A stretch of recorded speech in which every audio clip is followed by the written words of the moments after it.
Let's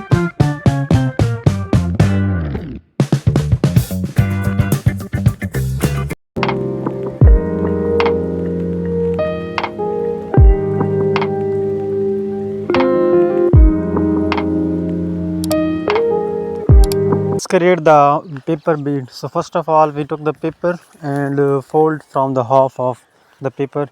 After folding, press from the line.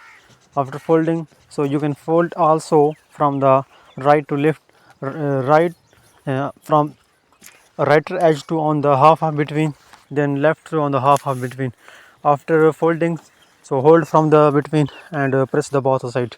After folding and pressing, turn the paper. So you can see, you just follow the same steps as I am doing, from that edge to last edge, and make as a wings types of the paper bead. So you can see, so just do the same steps as I'm doing. So if you want to make beautiful paper bead, you can also use a white paper, colorful paper. So what type of papers you want to use for the creating of crafts and beautiful crafts?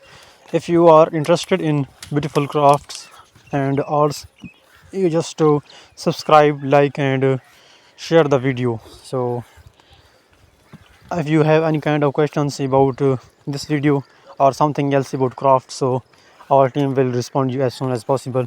So you just so now get back to the video. So you can see the upper side or the lower side of fold. After folding, you can see our half of the bead, paper bead is almost ready. Now just create the wings. Now I am creating the left of the wing. Now I am creating the right of the wing. So you can see, after the folding, just press the corners of the all of the beads, all of the wings. So after the folding, you just cut the useless paper. So you can see, I just make the wing type. Here you go, our bead is ready. Please subscribe, like, and